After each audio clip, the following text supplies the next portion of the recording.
All rise and shout. Let's get to what's trending.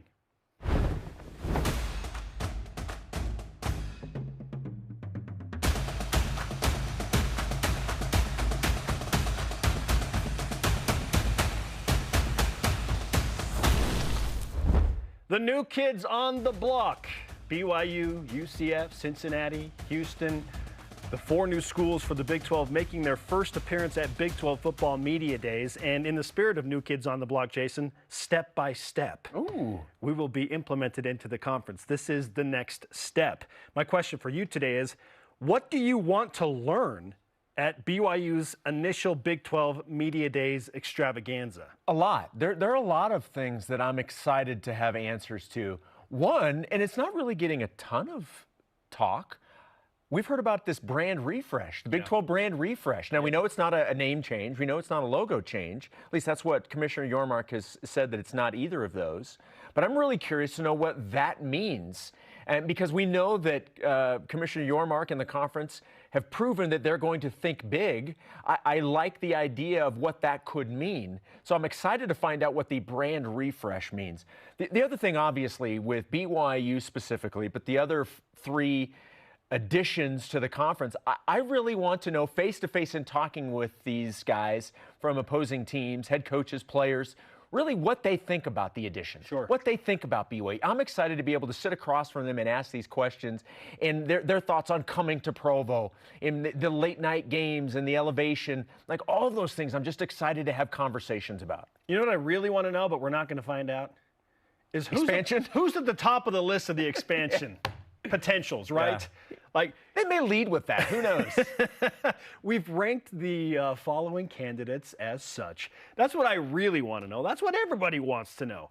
Now, Commissioner Yormark, he answered a bunch of questions. He joined us not too long ago on BYU Sports Nation and discussed that clearly he would rather be at 14 teams even after Texas and Oklahoma leave. So again, that kind of went Big 12 viral, and we created some news here in Studio B, and all of the fan bases that are hoping to have their teams put into a Power 5 or into the Big 12 started to sound off on that.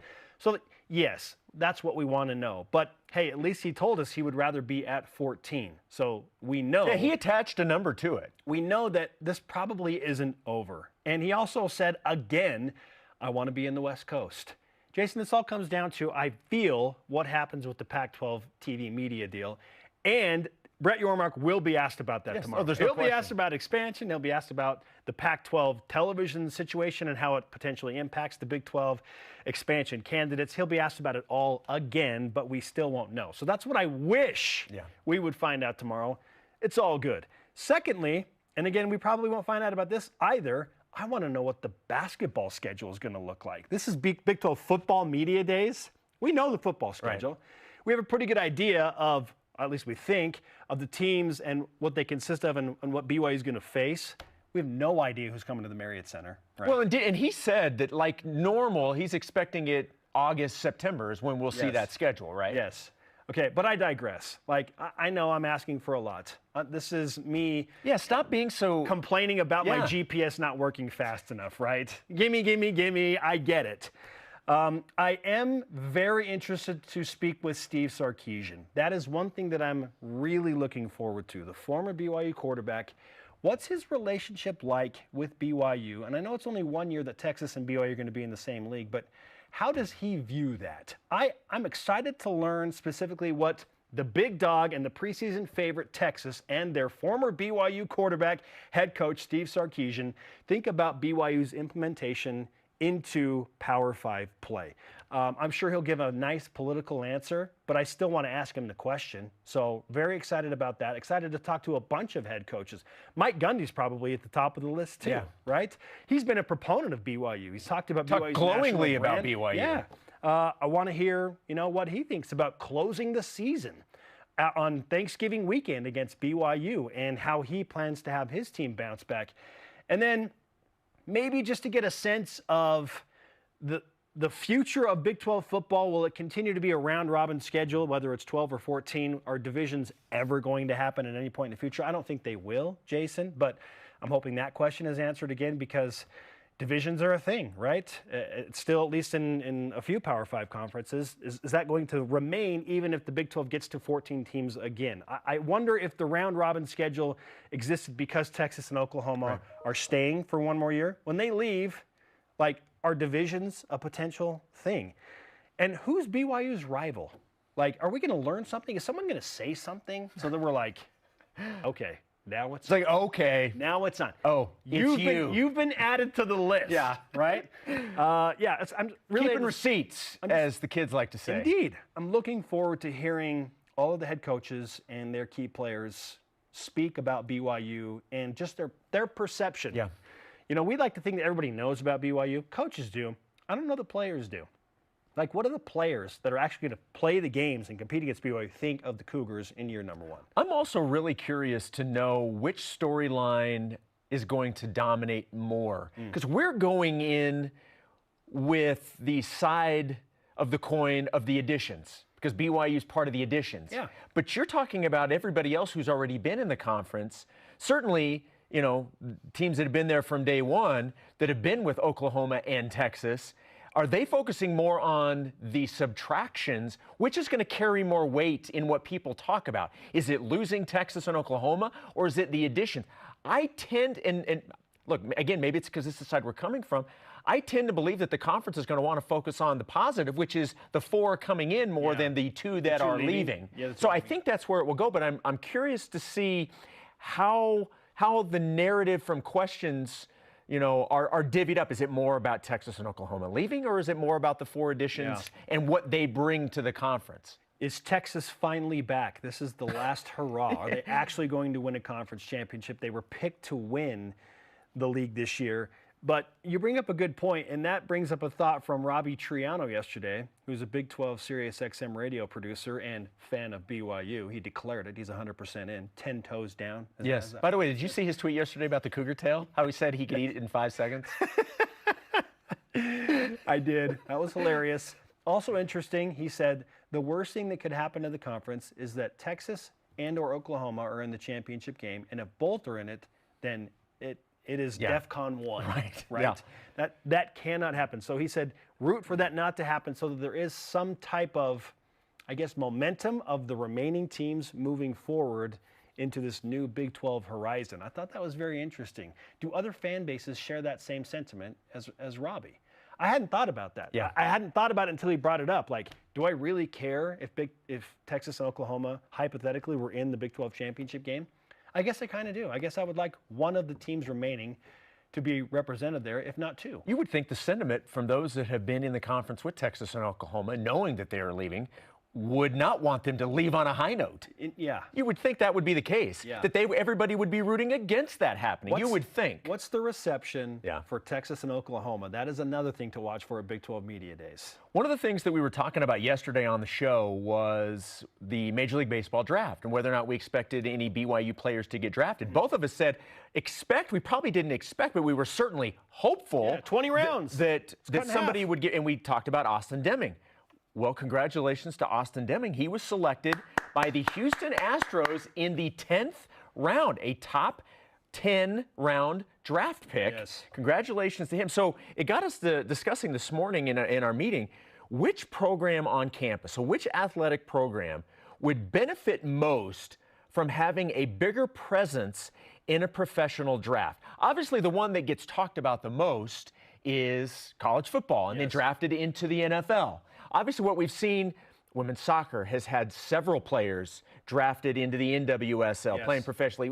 Now, volleyball's different. There's not like a professional league here in the United States, but several on the men's and women's side. Volleyball Nations Leagues, there are Olympic they play in teams. Europe. Yes, all. Sure. So you have that. Baseball recently has had, last year they had 4 players drafted, 5 on rosters. So which do you think would be best served to have a greater presence in professional drafts? It has to be BYU men's basketball. I just feel like it's been so long since BYU had a draft pick that they've kind of forgotten what that is like and what it can potentially do for recruiting. You got to go back to Jimmer in the spring, summer of 2011, Jason, to find the last time BYU basketball had a draft pick. And frankly, over the last 25 years, it has been very, very sparse. Before Jimmer, it was Rafa Araújo in, 2005? 2008. 2008? 2008. To the Toronto Raptors? No, 2005, because he was the 8th pick. That's yes, where he was the 8th pick in 2005. Yes, okay. yes. And a little before that, Travis Hansen to the Atlanta Hawks in the second round. Other than that, in the 2000s, who's been drafted out of BYU? 3 players, Jason, in almost 25 years? And who's the next guy? Like, BYU moving into the Big 12, they're going to need to get a special type of player every now and again to truly help them compete at the highest level. This is the best basketball conference in America, with several schools that are placing multiple players into the NBA year after year after year. I mean, just look at Kansas and Baylor and UCF, all represented in the lottery this year, right? There were 4 players drafted out of the Big 12 in this year's NBA draft. Grady Dick out of Kansas was taken 13th overall. Lottery. You had Jalen Wilson, also from Kansas, that was taken in the first round. Keontae George, who's killing it right now in Summer League for the Jazz. Second rounder. Yeah. And no, he was first rounder. Yeah, he was first. He was 16. He was first rounder. And then and Keontae Johnson from K-State was in the second round. Okay, I mean, yes. So there you had 4. Now, that doesn't even take into account, and it's another tie into the Jazz. UCF now wasn't in the Big 12 last year, but they counts. But Taylor Hendricks, 9th overall pick by the Jazz. 5 picks. That's 5 picks. 5 picks out of that conference. There are 60-ish picks in the NBA? There's 60. 60. Yeah. Hey, 5 of those from one conference. Yeah. That's impressive. Okay, so I feel like BYU, they would benefit the most just to help build recruiting. Hey, you can come and play at the Marriott Center in the best basketball conference in America in this magical environment. We can develop you, and you can reach the NBA. It just has not happened for BYU a ton. I feel like they would benefit the most from having an NBA draft pick at some point in the near future. That's not to say that BYU can't have a great team without an NBA guy, because if you rewind to 2020, when COVID shut down that magical team, sadly, Yoli Childs, Jake Toolson, TJ Haas, Alex Barcelo, Zach Selius, none of those guys were NBA draft picks or played in the NBA for that matter, Jason, but they all were like high-level professional basketball potentials in Europe. And most of them did have a stint, if not multiple, or are still currently playing in Europe or Asia. So it's not like the end-all be-all, like you have to have an NBA guy or you're not going to be a good team. That's not the case. Did Davies win a championship? Did Brandon Davies? Yeah. So you have Davies and Elijah Bryant that have won championships. But they were not drafted. No, but I'm saying that draws attention to your program. Sure. So being able to play professional basketball, and I agree with you, the answer probably is basketball. The only thing that would keep me from being 10 toes down on basketball is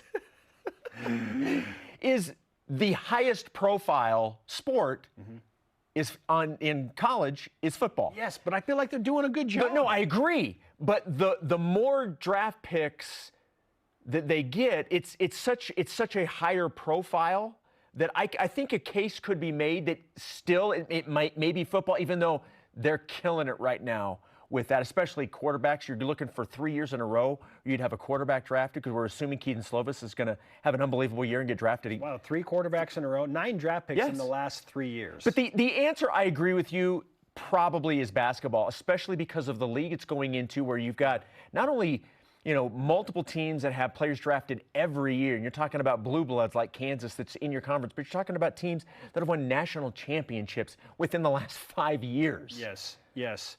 Yeah, football makes the biggest impact. Like, football is probably... You're probably getting the most notoriety from football draft picks. Has the most exposure, yes, for sure. And again, this BYU is benefiting from this. If we're just talking straight, like, who would benefit the most from just having a bigger presence? Say, I feel like BYU football has a decent presence in the draft now. Like, it's okay. Sure, it would be amazing if it were bigger. Basketball has been so sparse. That's why I kind of went that direction. The last draft pick was Jimmer Fredette. Yeah. Like, are you kidding me? 3 draft picks in the last, 25 years? Yeah, I don't disagree with you. I think you're right. Oh, man. I think you're right. Our question of the day, back to Big 12 Media Days. We're headed there tonight. We will be live from Jerry's World in Texas, in Arlington, I believe. Arlington, Texas. Okay, in Arlington, technically, Dallas area, tomorrow and Thursday and Friday.